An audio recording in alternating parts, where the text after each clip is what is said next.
रियासी आतंकी हमले की साजिश को लेकर एक और बड़ी खबर आ रही है। इस हमले की जिम्मेदारी टीआरएफ नाम के एक आतंकी संगठन ने ली है और यह लश्कर-ए-तैयबा, पाकिस्तान प्रायोजित आतंकवाद की जब हम बात करते हैं तो टीआरएफ लश्कर-ए-तैयबा का ही एक संगठन है। दोस्तों, बड़ी जिम्मेदारी के साथ मैं बात बोल रहा हूं ये, और मैं चाहता हूं आप लोग कान खोल के सुने। इसमें गलती लश्कर-ए-तैयबा की नहीं है, इसमें गलती जैश ए मोहम्मद हिजबुल मुजाहिदीन की नहीं है, इसमें गलती है जनरल आसिम मुनीर की। कि 7 पाकिस्तानी जो फौजी हैं वो इम्प्रोवाइज्ड एक्सप्लोसिव डिवाइस में शहीद हो गए हैं। कल की बात है, जिसमें एक कैप्टन था जिसकी शादी 19 जून को थी। जनरल साहब, इसको आप कैसे देखेंगे? अगर उधर वहां पे आप ये कह रहे हैं कि एक सिविलियन बस के ऊपर हमला होता है, जो कि पिलग्रिम्स की बस थी, ऊपर हमला हुआ, आपने सीधा पाकिस्तान पे बात कर दी। लेकिन जो 7 पाकिस्तानी सोल्जर हैं वो भी तो फिर पाकिस्तान ये कह सकता है कि हमें पैगाम दिया गया है कि नरेंद्र मोदी आ गया है, तो लिहाजा आपके फौजी जो हैं वो शहीद होंगे। फिर हम भी इसको इस तरह ड्रॉ करें, या कि आप समझते हैं कि दोनों तरफ से दहशतगर्दों ने या मिसक्रींट्स ने या जो ट्रबल मेकर्स हैं उन्होंने सिग्नल तो दिए? हमारे तो 7 फौजी कल शहीद हुए हैं। मेरा तो वजीर आजम इस वक्त लाहौर में जो है वो जनाजा पढ़ रहा है कैप्टन का जिसकी शादी थी 19 जून को। इनको बहुत जरूरत है सर, इनको डोज मिलनी चाहिए। और मैं तो एक और बात कहता हूं मोदी जी आपसे आज, सर इनकी डोज इनके गुनाहों के हिसाब से नहीं मिलनी चाहिए। ये गुनाह करें ना करें, उनको डोज मिलनी चाहिए। इनके पास इतने आतंकी मटेरियल भरा हुआ है पाकिस्तान के पास, they can keep on sending into, they have an endless supply. ये बताया जा रहा है कि जनाब वो मुसलमान दहशतगर्द थे जिन्होंने ये फायरिंग की। अब जाहिर है हिंदू यात्रियों पे की है तो हिंदू तो नहीं करेगा ना कोई। हिंदू तो वैसे भी जो है वो हमें इस तरीके से दहशतगर्दी में देख लेना, अफगानिस्तान से सबसे बड़ी दहशतगर्दी हो रही है ना, तो कौन सा मुल्क है वो, क्या मजहब है उसका, या वो जो तालिबान कर रहे हैं उनका क्या मजहब है, मुझे बताइएगा। पाकिस्तानी आतंकियों ने इतनी बड़ी संख्या में देश के आम लोगों की जान ली है और ऐसा लगता है कि मोदी के कमजोर होने से विपक्ष के साथ साथ पाकिस्तान भी बहुत खुश है। इसीलिए मैं आज डंके की चोट पर कहती हूँ कि मोदी कमजोर नहीं होने चाहिए। अगर इस देश की अखंडता बचानी है तो मोदी को मजबूती दिलानी होगी। तो दोस्तों, बहुत ही दुखद खबर है। पाकिस्तान के कायराना हमले में लगभग 10 तीर्थयात्रियों की जान चली गई है और एक बार फिर से पाकिस्तान ने दिखा दिया है कि उसने हमेशा भारत की पीठ में छुरा घोंपा है। लेकिन हैरानी की बात यह है कि बॉलीवुड के भांड जो 1000 किलोमीटर से भी ज्यादा दूर गाजा के आतंकवादियों के लिए ऑल आइज ऑन रफा वाले स्टेटस लगा रहे थे, उन बॉलीवुड के नशेड़ियों ने इस हमले पर 2 शब्द तक नहीं बोले और ना ही कोई स्टेटस लगाया। मेरा मानना है कि इन बॉलीवुड के भाड़ों पर भारत सरकार को सख्त कार्रवाई करनी चाहिए। रही बात आतंकवादियों की, तो उनके खिलाफ सर्च ऑपरेशन चल रहा है और वे कितना भी बिल में घुसने की कोशिश कर रहे हैं, लेकिन इंडियन आर्मी उनको जब तक 72 हुरों के पास नहीं भेज देती तब तक उनका पीछा नहीं छोड़ेगी और पाकिस्तान को भी इसका बहुत जल्द शानदार जवाब मिलेगा जिसे वो कभी भूल नहीं पाएगा।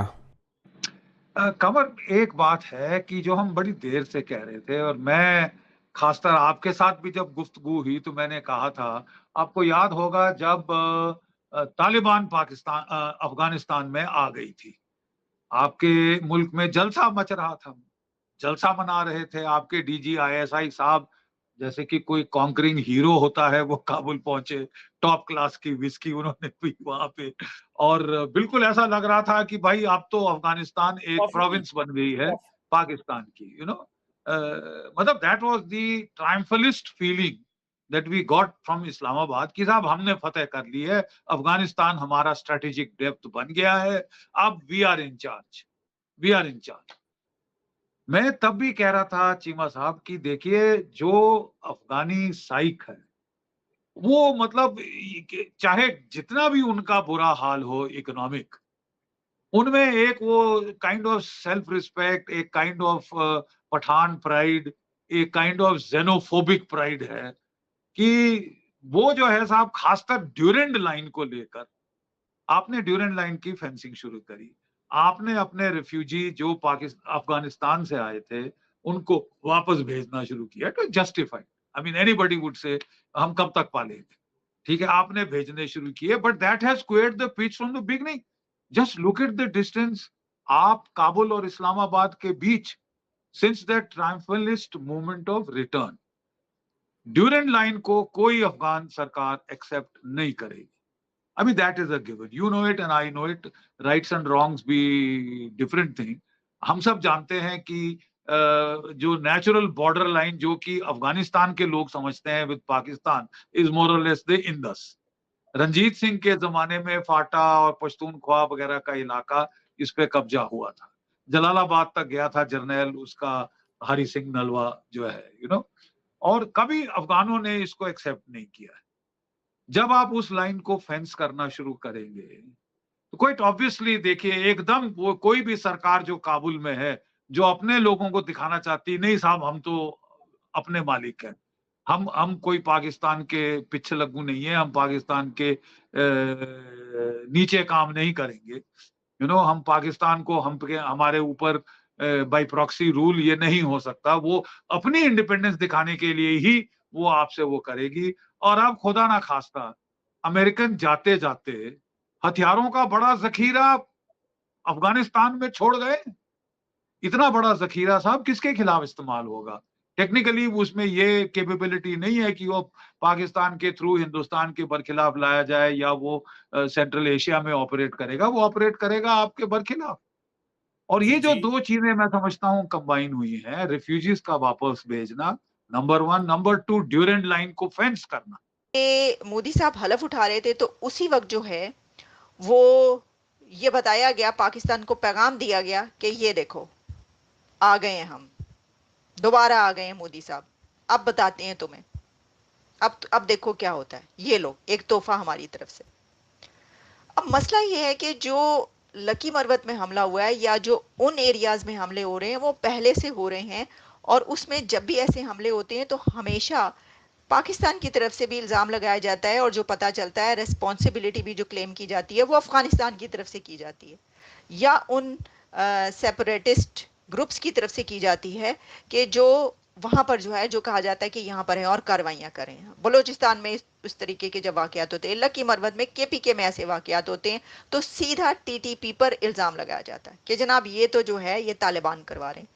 अब अगर एक वाकया ये वाला हुआ है तो आप फौरी तौर पर उसका इल्ज़ाम जो है फिर वो उस तरफ से कहा जाएगा। मसला ये है कि अगर आप ये कहते हैं, ठीक है ना, कि जनाब ये देखिए कि हमारी तरफ भी ऐसा हो गया या इस तरफ भी जो है जवानों की लाशें उठाई जा रही हैं, जनाजे पड़े जा रहे हैं, तो प्रॉब्लम ये है कि फिर आप ही तो अभी तक कहते रहे कि ये टीटीपी ने किया, ये तालिबान ने किया, ये तहरीक तालिबान पाकिस्तान का काम है, और अब जो है वो उसको कहा जाएगा कि ये दूसरी तरफ से ये तो भारत का हाथ है इसके अंदर, या भारत ने करवाया। तो फिर ये सवाल उठेगा अभी तक तो वहां पे। अब मसला ये है कि वहां पे इतने बहुत सारे ग्रुप्स इसके अंदर शामिल हैं जो ये काम कर रहे हैं कि बहुत सारे नाम है। आज वैष्णो देवी से शिवखोड़ी की ओर जा रहे यात्रियों के साथ हुआ, और जो आतंकियों ने किया उनके साथ वो कल देश के और हिस्सों में भी होगा। आम लोगों को उसी तरह से टारगेट किया जाएगा जैसा कि कभी 2014 से पहले हुआ करता था। और इसीलिए मैं आज ताल ठोक के इस बात को कहती हूँ कि मोदी को बहुमत में लाने के लिए अगर किसी पार्टी को तोड़ना पड़े, साम दाम दंड भेद जहां से भी जो भी करना है करिए, पार्टियां तोड़िए, सांसद लाइए, लेकिन देश नहीं टूटना चाहिए। नरेंद्र मोदी साहब जो है उन्होंने इसका एक्शन ले लिया इसके ऊपर, और रिपोर्ट मंगवा ली गई है और उन तक पहुंच गई है, और उसके ऊपर जो भी जिस तरीके से अपॉइंट किए जा रहे हैं लोग कि इसको फौरी तौर पर इन्वेस्टिगेट किया जाए, तो ऑर्डर्स जो है वहां से जारी कर दिए गए हैं।